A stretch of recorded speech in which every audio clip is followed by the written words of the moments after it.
Shalom, shalom mes amis. Que Dieu vous bénisse abondamment.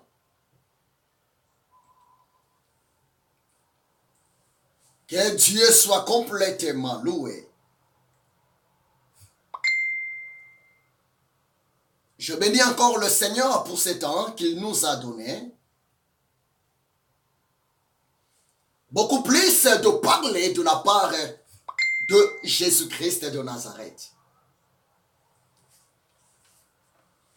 Mes amis, peuple de Dieu, ça me fait tellement de plaisir, ça me rend tellement joyeux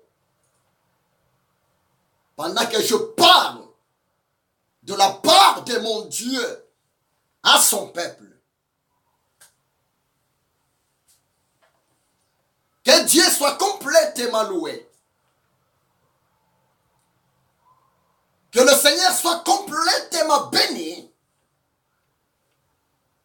pour la vie qu'il continue à nous donner par sa grâce.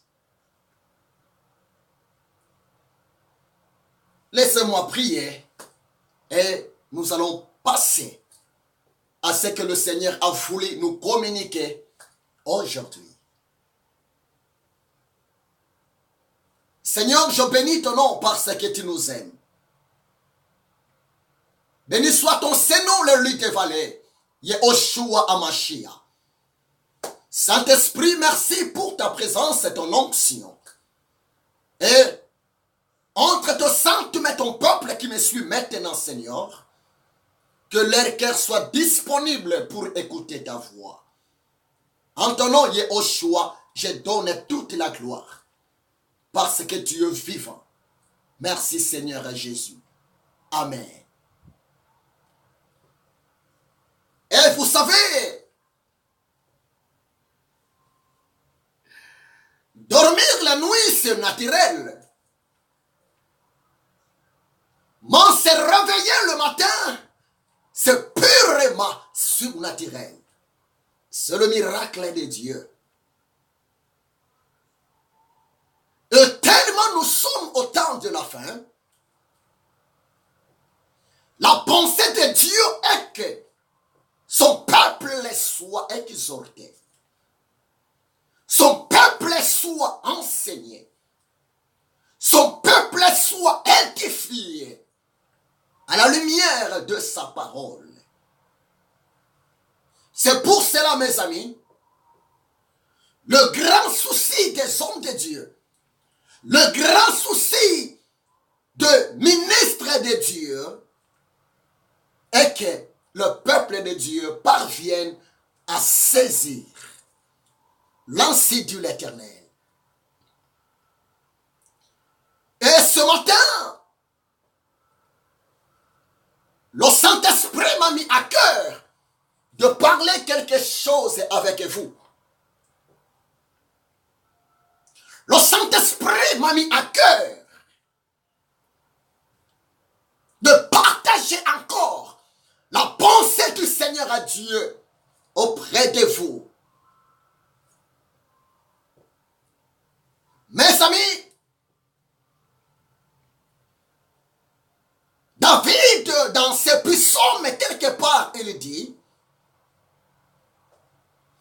m'approcher de Dieu, c'est mon bien.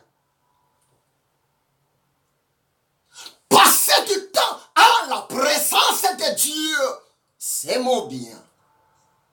Tu sais pourquoi? C'est normal. Parce que l'homme ne peut jamais être heureux dans sa vie sans la grâce de Dieu, s'il vous plaît. C'est pour cela. Écoutez ainsi de l'Éternel. Écoutez la voix du Seigneur. C'est le moment le plus important pour l'homme. Tout au long de sa vie sur la terre, si l'homme a besoin d'être heureux, si la femme a besoin d'être heureuse. matin, le Saint-Esprit m'a donné une parole pour vous. Le thème de mon message est intitulé « Connaître à savoir la pensée de Dieu pour ta vie ». C'est ça le message que le Saint-Esprit m'a mis à cœur de vous transmettre. Mes amis, mes collègues hommes de Dieu, mes collègues femmes de Dieu et le peuple de Dieu. Connaître à savoir la pensée de Dieu pour ta vie. Mais tu peux me poser la question. Mais l'homme de Dieu, prophète Ézéchiel, docteur Ézéchiel, comment je peux faire? Quel moyen tu peux m'aider pour connaître, pour savoir, pour saisir la pensée de Dieu par rapport à ma vie? C'est une bonne question. Bien-aimés, je vais vous donner quelques réponses. C'est un grand message et on va aller lentement et sûrement. Peuple de Dieu, la Bible déclare, l'Éternel Dieu a tout fait pour un but. Si Dieu t'a créé, si Dieu m'a créé, l'Éternel Dieu nous a créés pour un but.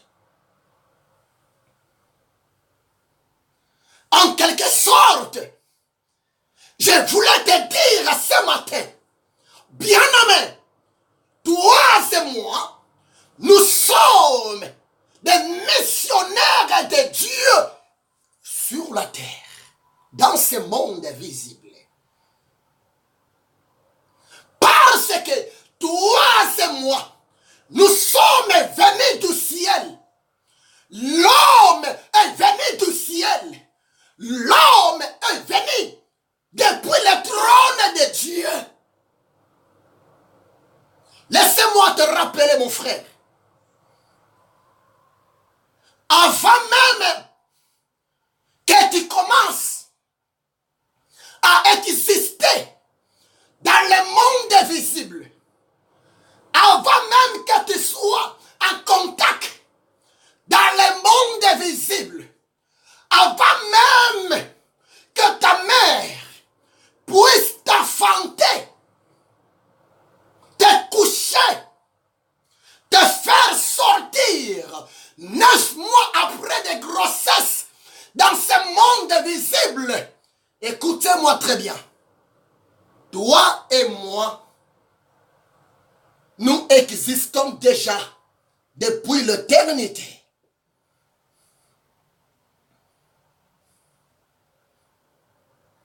Je peux même te choquer. Je suis prophète. Et souvent mes messages sont tellement prophétiques que le Saint-Esprit vous aide pour capter le message prophétique. À vrai dire, quelqu'un peut te poser la question. Tu as quel âge? Tu peux me poser la question. Mais prophète Ézéchiel, révérend docteur Ézéchiel, tu as quel âge? Écoutez-moi très bien. Ça peut te faire rigoler. Ça peut te faire surpris. Mais tu as eu la chance d'être en contact avec la réserve de Dieu. Quelqu'un peut te poser la question, tu as quel âge? Écoutez-moi très bien. En réalité, peut-être, l'âge que tu as, peut-être tu as 20 ans, peut-être tu as 30 ans, peut-être tu as 40 ans, Peut-être tu as 50 ans. Écoutez-moi très bien. L'âge que tu as, l'âge que j'ai, selon le monde, selon la médecine, l'âge que tu as, le monde te donne l'âge par rapport au jour de ta naissance, bien-aimé. Ça, c'est la réalité de ce monde. Tu as 20 ans, 30 ans, 40 ans, 60 ans. Cet âge-là, c'est l'âge que tu as. Le jour où tu étais né sur cette planète Terre. Mais écoutez la vérité. Même si physiquement, même si dans la réalité, tu as 20 ans, 30 ans, 50 ans d'âge, mais écoutez-moi très bien. En vérité, je te le dis, toi, l'âge que tu as l'âge de l'éternité. Ça veut dire quoi? Avant même que tu sois né, avant même que tu sois visible, physiquement, dans le monde visible, laissez-moi te dire, tu existais déjà dans l'éternité. Tu existais déjà depuis le ciel. Mais tu étais où? Toi et moi, nous existons déjà à l'intérieur de Dieu. Je vais vous choquer ce matin et vous donner la révélation de l'Écriture. L'homme existait déjà à l'intérieur de Dieu. Exemple pratique et biblique. Allez un peu vérifier. Jérémie chapitre 1, verset 4 à 6. Jérémie 1, 4 à 6. Là-bas, la Bible nous parle sur la vocation, l'appel de Jérémie par l'Éternel Dieu. L'Éternel Dieu dira à Jérémie, Jérémie, avant que tu sois né dans le monde visible, je te connaissais. C'est très beau, n'est-ce pas? On peut aller lire ça. Jérémie 4. Jérémie chapitre 1 plutôt. Jérémie chapitre 1, verset 4 à 6. C'est très beau. Allez, on peut lire, mes amis. Vérifions l'écriture. La parole de l'Éternel me fut adressée en ces mots. Je suis dans le livre du prophète Jérémie. Jérémie chapitre 1, le verset 4 au verset 6. Jérémie dit ceci. La parole de l'Éternel me fut adressée en ces mots. Avant que je t'ai formé dans le ventre de ta mère, je te connaissais. Et avant que tu sois sorti de son sein, je t'avais consacré, je t'avais établi prophète de nation. Verset 6. J'ai répondu, ah Seigneur, l'Éternel, voici, je ne sais point parler, car je suis un enfant. Essayez un peu de bien lire. Jérémie 1, 4 à 6. Dieu parla à Jérémie. Jérémie, moi je te connaissais. Avant même que tu sois né. Voire même pendant que tu étais à l'intérieur du ventre de ta maman, je t'avais consacré, je t'avais mis à part pour être mon prophète, mon serviteur, pour parler de ma part à mon peuple et aux gens du monde. Tu vois? Mais c'est curieux, hein? C'est étonnant. Et ce qui me pousse à rigoler un peu, c'était quoi? C'était la réaction, la réponse du prophète Jérémie le jour de son appel devant Dieu, dans le verset 6. Jérémie, le prophète, répondait à Dieu: Ah! Seigneur éternel, voici, je ne sais point parler, car je suis un enfant. Dieu parla à Jérémie: je te connaissais, je t'avais choisi pour un but, je t'avais créé, moi l'Éternel Dieu, je t'ai envoyé dans le monde visible pour être mon prophète.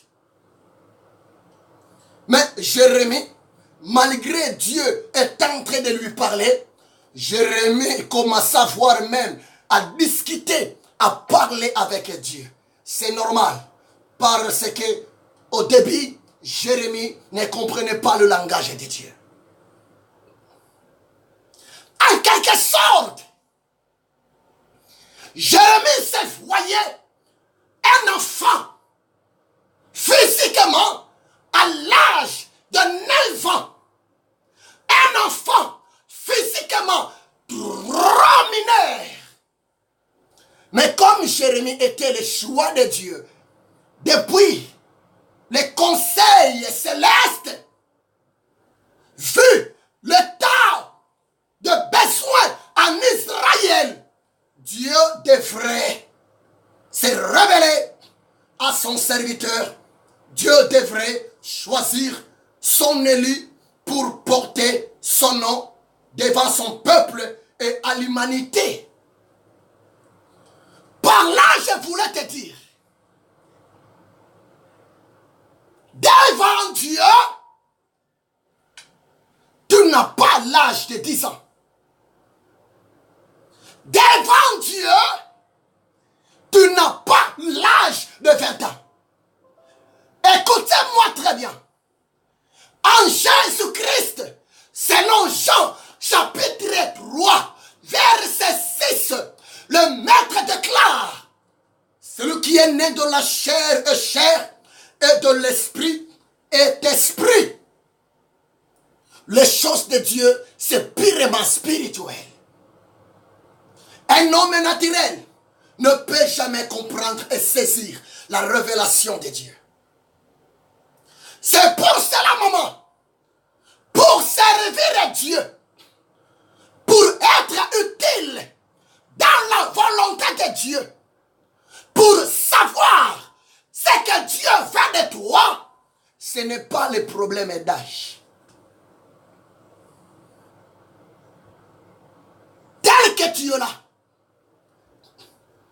peu importe l'âge physique que tu as, les choses de Dieu ne sont pas physiques. Les choses de Dieu ne sont pas visibles. Les choses de Dieu est purement spirituel. Même si tu n'as pas eu la chance d'aller à l'école, même si tu n'as pas eu la chance d'être lettré, même si tu n'as pas eu la chance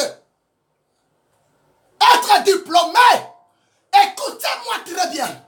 Le choix de Dieu, l'Éternel Dieu t'a choisi pour lui avant même que tu sois né dans ce monde visible. C'est pour cela, quand Dieu te regarde, quand l'Éternel Dieu me regarde, devant l'Éternel Dieu, nous sommes des petits éternels. L'âge que tu as, c'est l'âge purement céleste. L'âge que tu as, c'est l'âge d'éternité. L'homme est l'image de Dieu. L'homme est la ressemblance de Dieu. Je te pose la question. Tu connais l'âge de Dieu? Dieu a quel âge? Laissez-moi te dire, l'Éternel Dieu est le maître du temps, le maître des circonstances. Mais lui-même, l'Éternel Dieu, ne vit jamais dans le temps, ne vit jamais sous les circonstances, car il est le créateur incréé. C'est pour cela, si vous lisez Psaume 82, verset 6, qu'est de la Bible? Psaume 82, verset 6, là-bas, la Bible déclare, nous sommes des dieux, de petits dieux. C'est-à-dire, comme le grand Dieu n'a pas d'âge, toi et moi, en esprit, étant que des images de Dieu, étant que de ressemblances de Dieu, étant que nous sommes une portion du souffle de vie de Dieu dans ce corps terrestre, toi et moi, nous sommes des petits éternels. Donc nous avons à peu près même l'âge d'éternité, l'âge de l'éternel est notre Dieu. Parce que l'homme, à vrai dire, l'homme est une partie du souffle de vie de Dieu.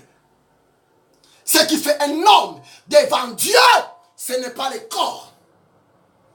Ce qui fait un homme, l'image de Dieu, la ressemblance de Dieu, ce n'est pas la chair. Mais ce qui fait l'homme, l'image de Dieu, ce qui fait l'homme, la ressemblance de Dieu, c'est quoi? C'est la présence du souffle de vie de Dieu dans le corps. À vrai dire, l'homme n'est pas corps, mais l'homme est esprit. La seule chose, le seul moyen que Dieu avait utilisé pour que l'homme soit visible dans le monde visible, malgré l'homme est esprit, Dieu a utilisé la poussière de la terre pour former le corps. Après avoir formé le corps humain, Dieu souffla dans ses narines un souffle de vie et l'homme devint un être vivant.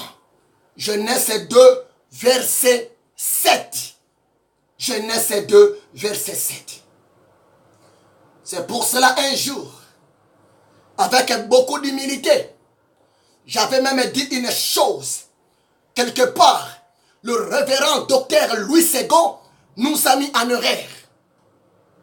Si vous lisez Genèse chapitre 2, verset 7, Louis Ségon nous a mis un peu en erreur. Comment?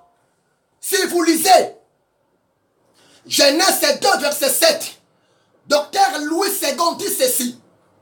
Puis Dieu forma l'homme de la poussière et de la terre.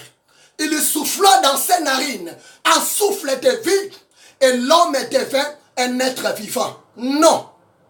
Non. Écoutez ma vraie version. Je ne suis pas là pour corriger. Mais étant que le prophète de l'Éternel, le Saint-Esprit est Dieu, la révélation est progressive. À vrai dire, Louis II devrait dire ceci. Parce que l'Ancien Testament, la Bible, l'Ancien Testament est écrit en hébreu.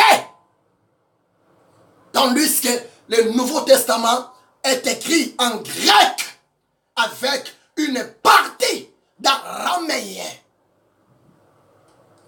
À vrai dire, Louis II devrait écrire ceci dans Genèse 2, verset 7. Louis II devrait dire ceci. Puis Dieu forma le corps pour l'homme de la poussière et de la terre. Il le souffla dans ses narines un souffle de vie et l'homme devint un être vivant visible. Parce que l'homme n'est pas terre. Ce qui fait l'homme, ce n'est pas le corps physique. Mais ce qui fait l'homme, un être humain, c'est quoi? C'est le souffle de vie de Dieu dans le corps qui est la terre. En hébreu, le mot souffle, c'est roua. Souffle, en hébreu, roua. Le mot souffle, en grec, pneumatos. Roua, c'est hébreu. En grec, pneumatos, pneum, qui voulait seulement dire l'air, le vent, l'air, le vent qu'on respire. Donc, mes amis, c'est pour vous dire, l'homme en réalité, c'est un esprit vivant dans un corps. Mais avant que Dieu arrive à fabriquer le corps humain, le corps visible, pour que l'homme qui est esprit entre, soit visible dans le monde visible, je vous le dis ce qui est vrai. L'homme existait déjà. Prévenez que je vous ai donné Jérémie, chapitre 1, versets 4 à 6. Je peux encore ajouter un verset biblique pour appuyer mon idée. Allons-y. Psaume.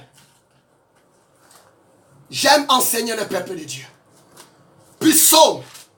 Psaume 139. Qu'est-ce que la Bible? Psaume 139. Je commence par le verset 14 jusqu'au verset 16. Psaume 139, verset 14 au verset 16. David a dit ceci. Je te loue de ce que je suis une créature si merveilleuse. Tes œuvres sont admirables et mon âme le reconnaît bien. Écoutez, mon corps n'était point caché devant toi lorsque j'ai été fait dans un lieu secret. Tu sais, dans les profondeurs de la terre, quand je n'étais qu'une masse informe, tes yeux me voyaient.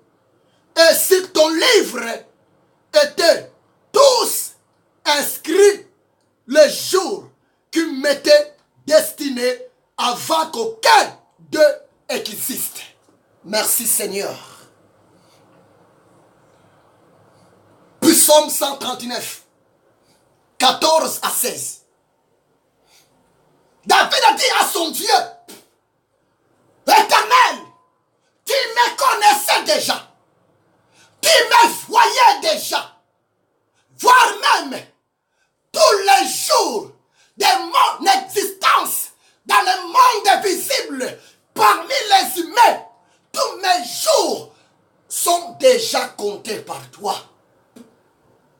Tu vois, c'est pour te dire, l'homme étant que l'image de Dieu, l'homme étant que la ressemblance de Dieu, l'homme n'a pas d'âge. L'homme n'a pas des années. Parce que le jour où Dieu commença à exister étant que Dieu, c'était aussi le jour où l'homme commença à exister. Parce que l'homme est sorti de Dieu. L'homme est venu de Dieu. L'homme, c'est une portion du souffle de vie de Dieu. L'homme est la photocopie de l'Éternel Dieu. L'homme est comme la doublure de l'Éternel Dieu. C'est pour cela, Dieu t'a envoyé sur la terre comme étant son porte-parole. Bien-aimé, Dieu t'a envoyé sur la terre comme étant le missionnaire, comme étant son ambassadeur. Parce que avant même que tu sois né, avant même que tu sois visible dans ce monde visible, Dieu te connaissait déjà. Dieu te voyait déjà.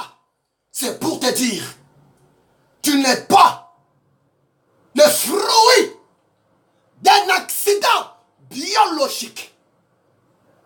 C'est pour te dire, ton existence visible dans le monde visible a été déjà proclamée depuis le ciel par l'Éternel Dieu.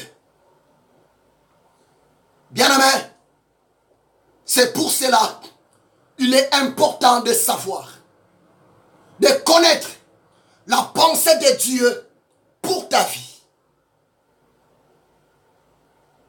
As-tu déjà posé cette question? Pourquoi Dieu m'a créé? As-tu déjà posé cette question? Pourquoi je vis encore? Laissez-moi te dire, les gens qui sont morts les siècles passés, les gens qui sont morts les années passées, les gens qui sont morts les mois passés, les mois de mai, nous ne sommes pas le meilleur. Toi et moi, nous ne sommes pas le meilleur plus que eux. Si Dieu avait voulu, dans sa souveraineté, de récupérer leurs âmes quelque part, pour Dieu, c'était la fin de leur mission sur la terre, dans le monde visible. Par là, je voulais attirer votre attention. Beaucoup pensent que dès que l'homme meurt, dès que l'homme est décédé, c'est fini. Non. L'homme ne meurt pas. C'est le corps de l'homme qui meurt. Mais l'esprit de l'homme ne meurt jamais. Il y a des endroits, après la mort, l'esprit de l'homme va soit au paradis, au lieu du repos, en attendant le retour de Jésus-Christ. Ou bien soit, après la mort, l'esprit de l'homme va tout droit dans un lieu du tourment pour attendre le jugement de l'Éternel. Mes amis, il est important de connaître, de savoir pourquoi toi et moi, nous sommes encore sur la terre. Pourquoi toi et moi, nous sommes encore comptés les vivants parmi les vivants selon la chair. C'est parce que Dieu attend de toi quelque chose. L'Éternel Dieu a besoin que tu saches. Il a besoin de toi. Et nous allons lire dans le livre de Jean, chapitre 15, verset 16.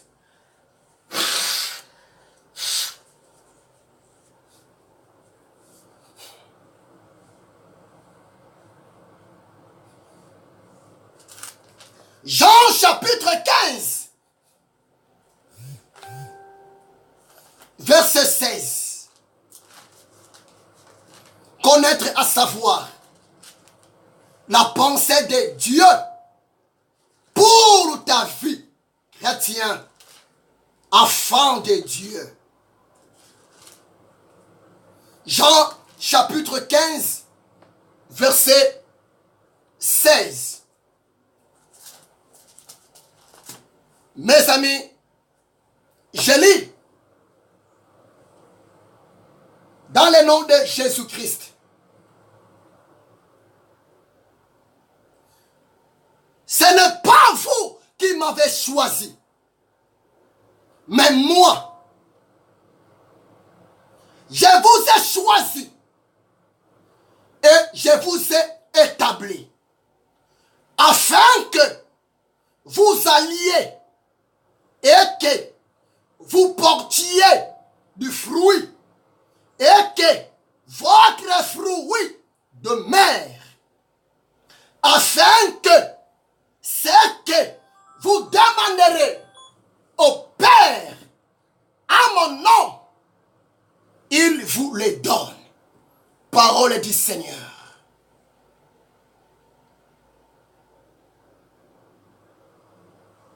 Je viens de lire Jean 15, verset 16. Connaître à savoir la pensée de Dieu pour ta vie.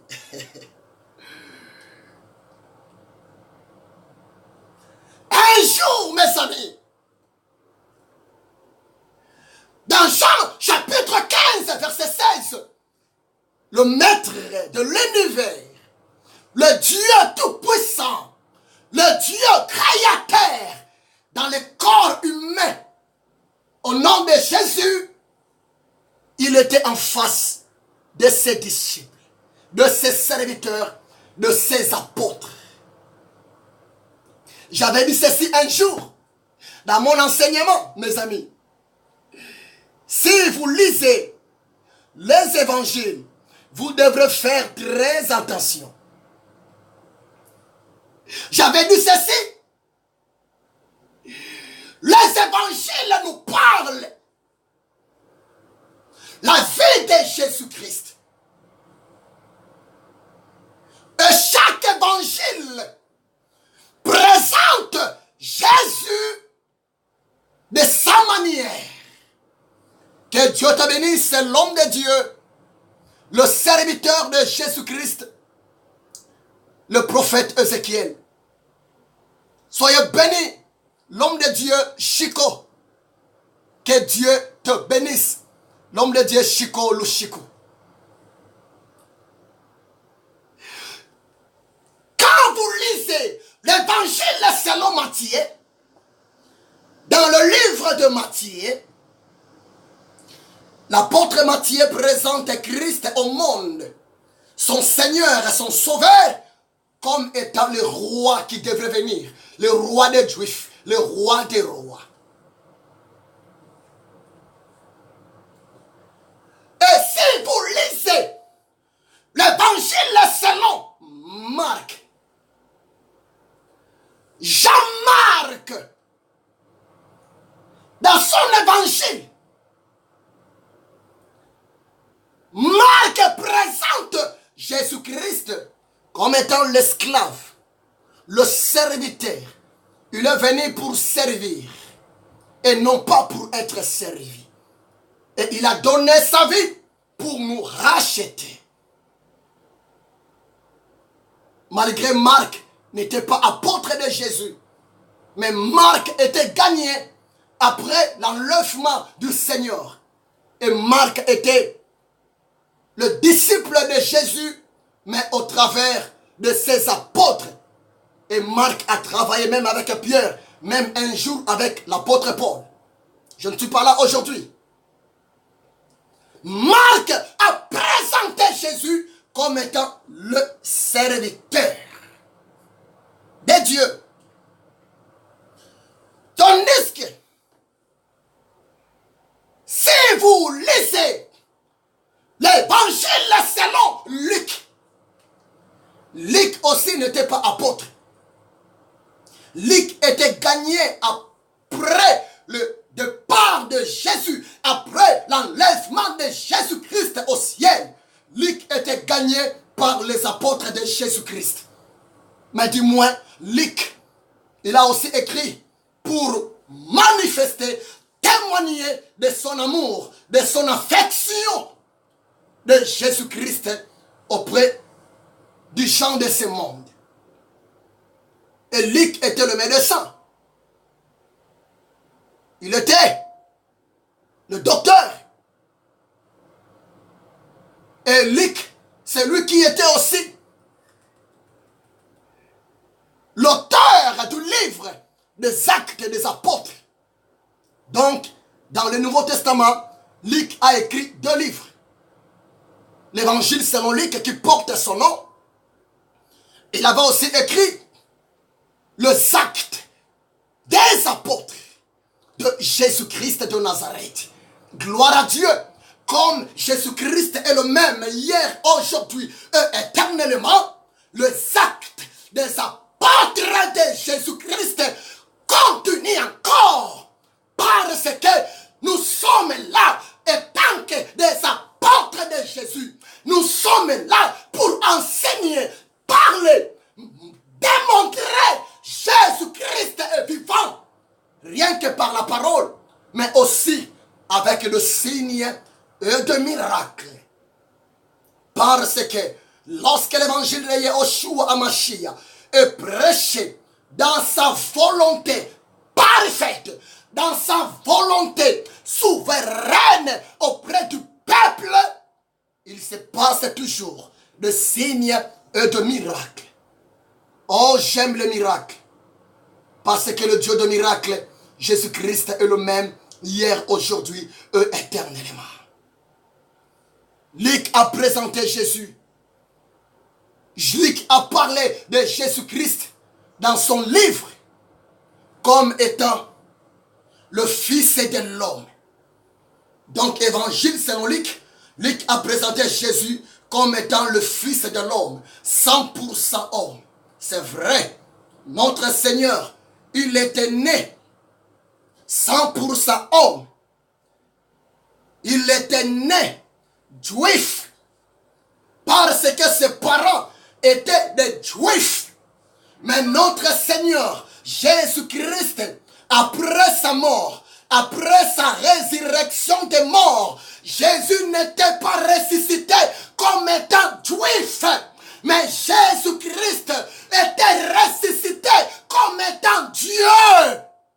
Jésus était 100% homme, il était aussi 100% Dieu, et il est le même hier, aujourd'hui et éternellement. Luc a parlé de Jésus comme étant le Fils de l'homme, l'homme selon la chair. Et si vous lisez l'évangile de Jean, oh mes amis, l'évangile de Jean, Jean était l'apôtre de Jésus. Laissez-moi vous dire, l'apôtre Jean était le plus petit parmi les apôtres de Jésus. L'apôtre Jean était voire même le cadet, le benjamin des apôtres de Jésus.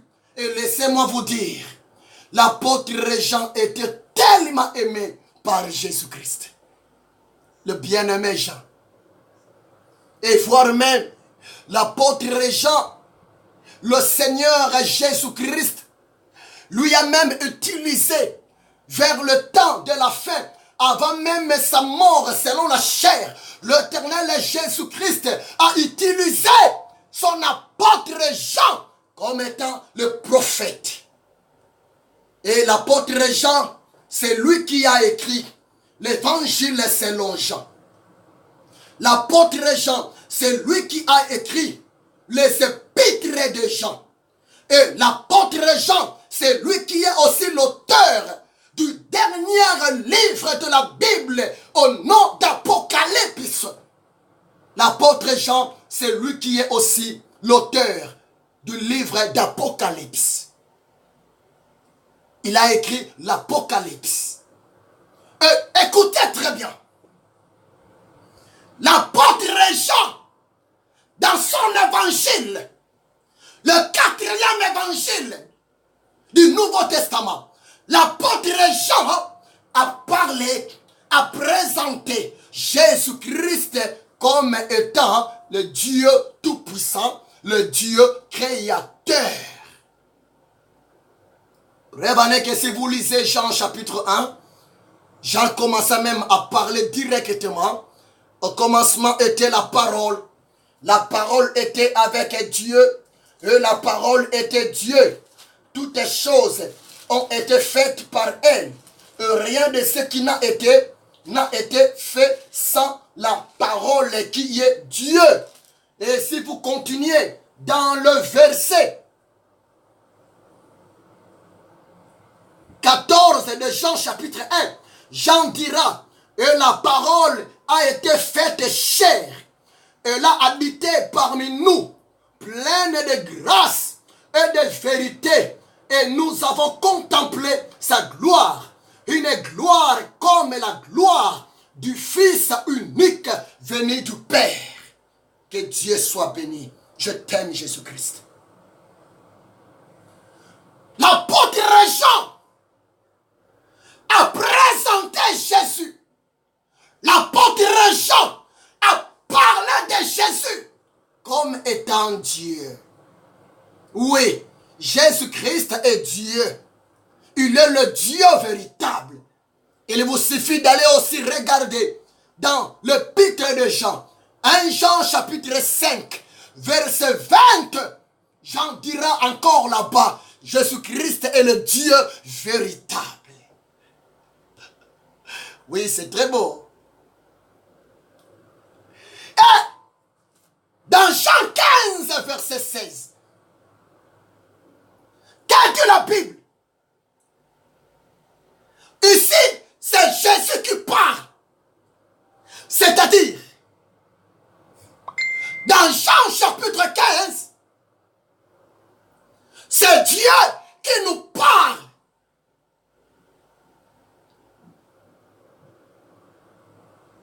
Qu'est-ce que Dieu nous parle? Dans Jean, chapitre 15, verset 16, l'Éternel Dieu, Jésus de Nazareth, dit ceci.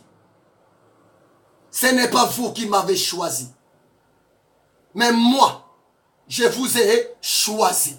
Allons doucement, lentement et doucement. Jésus en tant que Dieu, c'est lui qui choisit ses serviteurs. L'homme de Dieu et femme de Dieu, un véritable serviteur de Dieu, n'est pas choisi par sa communauté. Tu vas parler quoi? Tu vas prêcher quoi?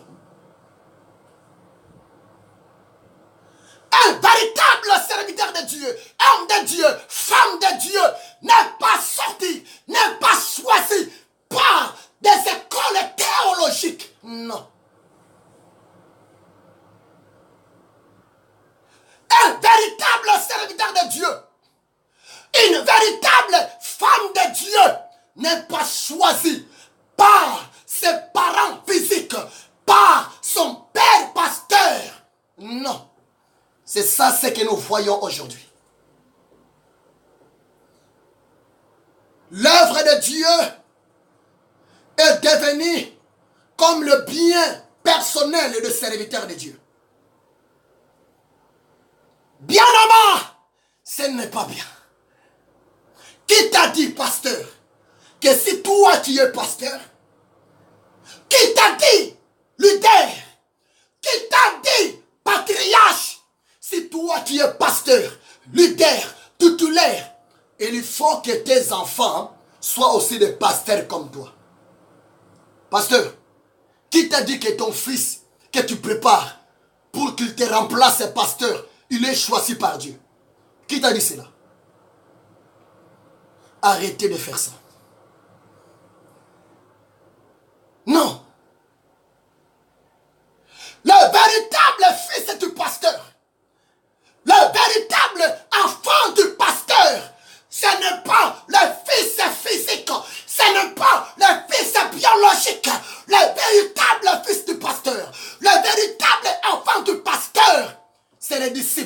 c'est le Fils spirituel gagné dans le Seigneur Jésus-Christ de Nazareth.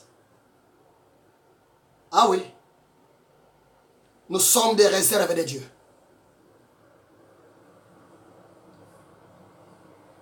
Je suis obligé de vous parler de la part de Dieu. L'œuvre de Dieu est devenue comme un royaume. Après papa, c'est le Fils. L'œuvre de Dieu n'est pas ton royaume. Nous avons un seul roi. Le seul roi que nous prions. Le seul roi que nous servons nuit et jour. Le seul roi. Le roi des rois. C'est Jésus-Christ de Nazareth. Jésus dira à ses disciples, ce n'est pas vous qui m'avez choisi, mais c'est moi, je vous ai choisi. C'est pour cela, bien-aimé. Toi qui es choisi par ton papa selon la chair. C'est pour cela, bien-aimé. Toi qui es choisi par votre conseil d'église pour devenir évangéliste, pour devenir prophète, pour devenir pasteur. Écoutez les conseils du prophète de l'Éternel que je suis. N'acceptez pas. Allez d'abord demander la volonté de Dieu. Prie d'abord Dieu. Demande à Dieu. Éternel, regarde mon papa. Mon papa me demande d'être pasteur adjoint. Non. Écoutez-moi très bien. Dans la Bible nous parle, l'histoire est vraie d'un homme. Il était sacrificateur. Le sacrificateur Élie. Dans le temple de Silo, Élie avait des enfants selon la chair. Des enfants biologiques. Selon la chair. Mais le sacrificateur Élie, à part ses enfants biologiques, Élie, il avait aussi un enfant à côté de lui. C'était un enfant spirituel. Son nom, c'était qui? C'était Samuel.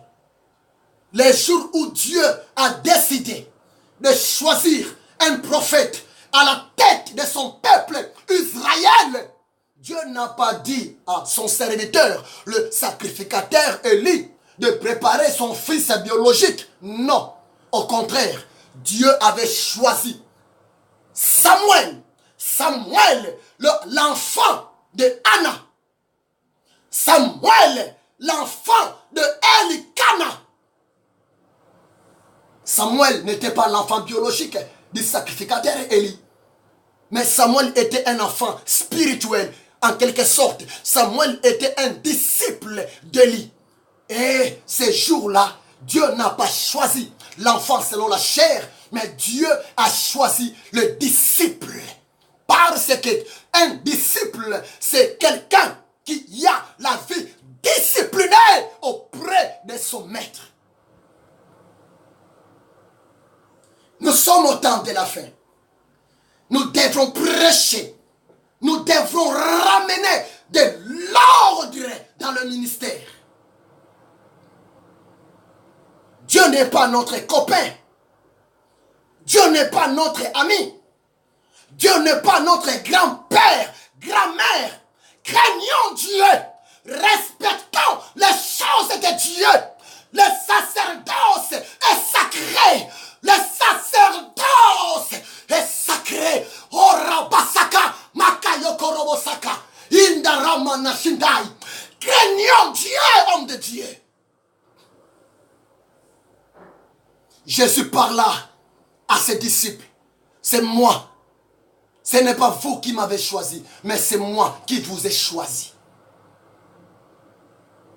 Homme de Dieu, si réellement tu es conscient que c'est Jésus qui t'a choisi.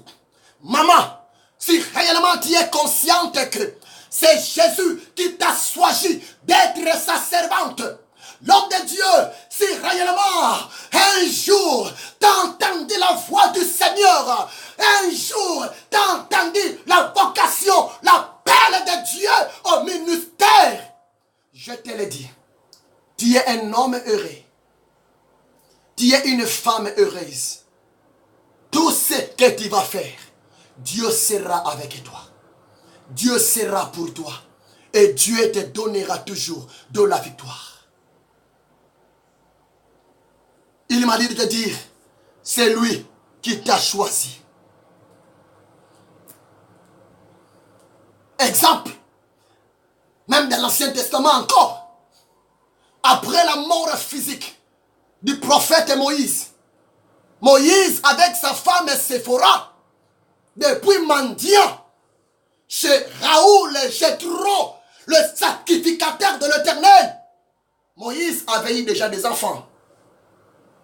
Mais après sa mort, Dieu n'a jamais choisi l'un des enfants de Moïse pour qu'il soit le leader d'Israël. Non. Laissez-moi te dire, après la mort de Moïse, Dieu a choisi Josué. C'est Josué que Dieu avait choisi. C'est Josué qui était devenu le remplaçant de Moïse. Croyez-moi, c'est la vérité. Je peux même te choquer, te donner une nouvelle, tu seras surpris. Tu sais, le vrai nom de Josué, ce n'était pas Josué. Ah bon? Oui, c'est la vérité. Le vrai nom de Josué, ce n'était pas Josué. Si tu veux savoir, je vais te donner un verset à la fin. Le vrai nom que les parents de Josué ont donné à leur fils, à leur garçon, c'était qui? Le vrai nom de Josué, c'était Osée. Osée. Osée. Osée. Le vrai nom de Josué, c'était Osée. Mais c'est Moïse, le prophète de Dieu, qui avait changé. C'est Moïse, le prophète, l'homme de Dieu, qui avait changé le nom de Osée à Josué. C'est Moïse qui a donné ce nom-là. Tu ne seras plus appelé Osée, mais tu seras appelé Josué. Allez vérifier. Nombre chapitre 13, verset 16. Nombre 13, verset 16. Le vrai nom, le nom biologique de Josué, c'était Osée.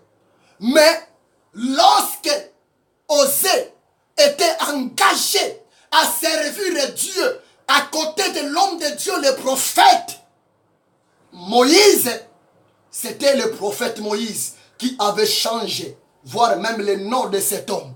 Moïse dira dans Nombre 13, verset 16, tu ne seras plus appelé Osée, désormais on t'appellera Josué. Et c'est Josué qui était devenu le remplaçant, le deuxième leader d'Israël après la mort de Moïse. Mais Moïse avait des enfants physiques. L'homme de Dieu, remettons le sérieux dans le ministère.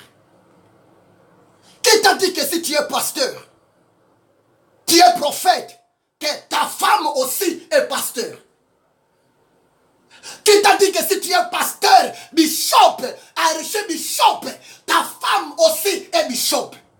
Oh! Mes amis, craignons Dieu. La femme du pasteur n'est pas pasteur. La femme d'un archbishop n'est pas archbishop. La femme du roi n'est pas la reine selon la fonction. On l'appelle la reine parce que elle est la femme d'un roi. On t'appellera la femme pasteur le jour où Dieu va t'appeler au ministère pastoral. Craignons Dieu. S'il vous plaît, respectons les choses de Dieu. Dans Jean 15, verset 16, Jésus dit, ce n'est pas vous qui m'avez choisi, mais c'est moi. Je vous ai choisi. Je vous ai établi. Ça veut dire quoi? Jésus, après avoir choisi, qu'est-ce qu'il fait?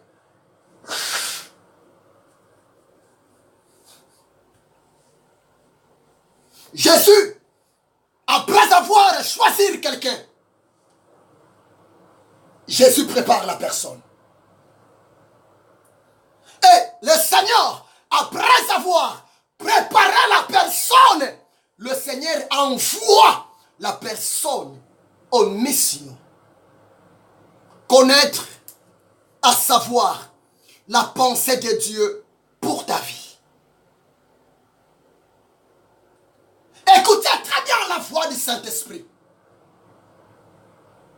Ma question est celle-ci. Est-ce que Dieu t'a appelé pour être prédicateur? Non. Dieu n'appelle pas tout le monde à être prédicateur. Dieu n'appelle pas tout le monde à être ses ministres. Non. Écoutez-moi très bien. Tout chrétien est appelé à témoigner Christ d'une manière et d'une autre. Mais tout chrétien n'est pas ministre de Dieu. Je répète. Tout chrétien est témoin de Jésus-Christ. Tout chrétien est obligé de témoigner le bienfait, la puissance, la résurrection de Jésus-Christ. Mais tout chrétien n'est pas ministre de Dieu. C'est Dieu qui choisit avant même la naissance physique. Connaître, à savoir, la pensée de Dieu pour ta vie. Peut-être ma soeur, Dieu t'a créé. Dieu t'a envoyé sur cette terre visible. Peut-être pour que tu sois une chantre, ma soeur. Et la question est celle-ci. Toi qui chantes pour Jésus, tu chantes comment? Tu chantes bien pour que Jésus soit content? Ou bien tu chantes pour que tes amis, pour que tes proches soient contents de toi?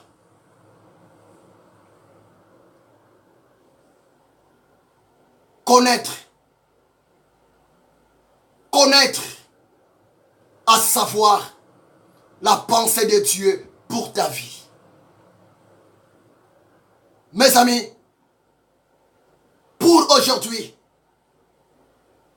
je suis obligé de m'arrêter ici et on va continuer ça prochainement. Mais pour clôturer la première partie de mon message, nous allons lire Psaume 53, verset 3. Psaume 53, verset 3. Dieu du haut des cieux regarde le Fils de l'homme pour voir s'il y a quelqu'un qui soit intelligent et qui cherche Dieu. Bien-aimé, peut-être tu peux me poser la question. Mais moi je ne sais pas, docteur Ézéchiel, prophète. Moi je ne sais pas pourquoi Dieu m'a envoyé sur la terre. Moi je ne sais pas qu'est-ce que je peux faire pour Dieu dans la volonté parfaite de Dieu. Écoutez-moi très bien. L'Éternel Dieu n'est pas un Dieu de confusion. L'Éternel Dieu, c'est un Dieu de précision. Si peut-être tu as des questions, tu te tâtonnes, tu as des doutes pour savoir le pourquoi Dieu t'a créé, le pourquoi Dieu t'a envoyé en mission dans le monde visible parmi les humains. Écoutez-moi très bien. Là, tu es obligé de pratiquer Psaume 53, verset 3. Cherche Dieu dans la prière.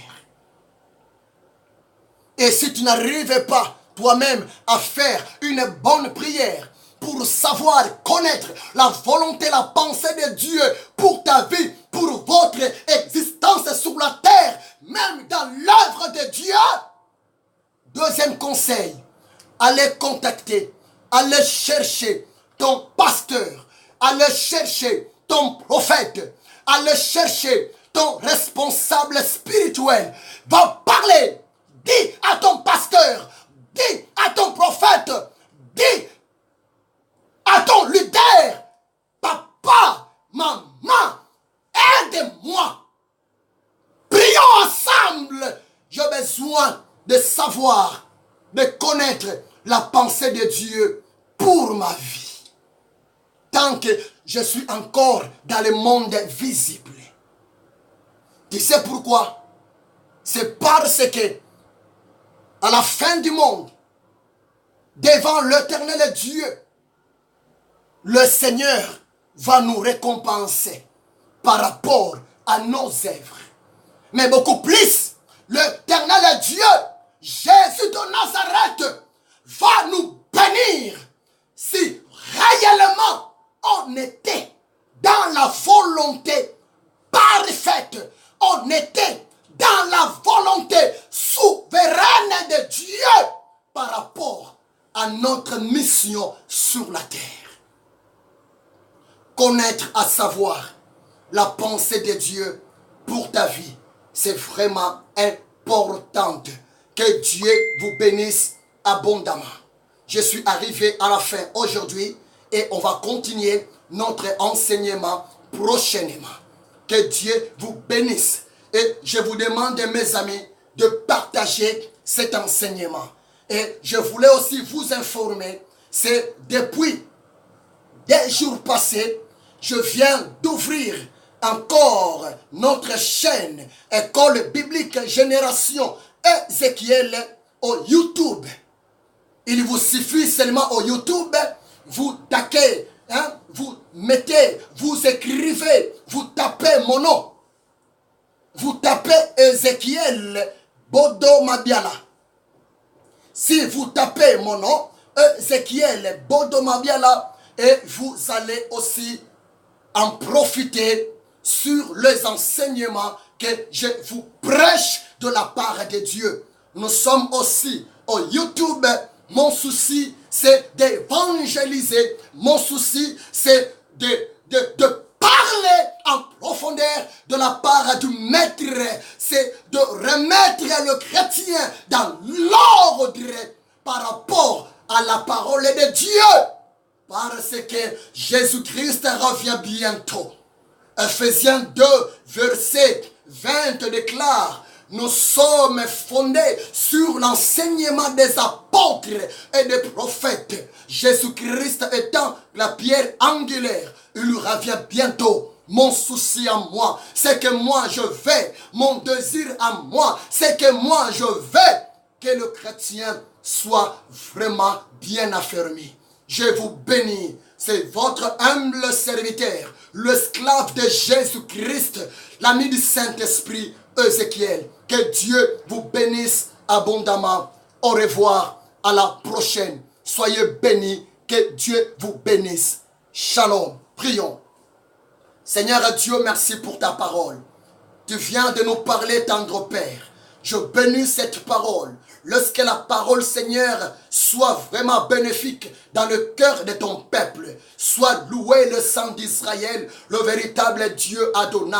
Seigneur de gloire, je sais, tu nous as créés pour toi, pour te servir. Mais Seigneur, devant toi, il y a tellement plusieurs moyens, plusieurs choses pour te servir.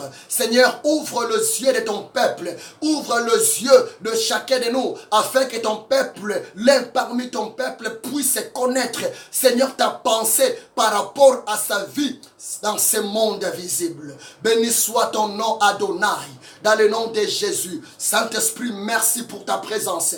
Que ton nom soit élevé, car tu es là pour nous aider. Dans le nom de Jésus-Christ de Nazareth, je ainsi prié.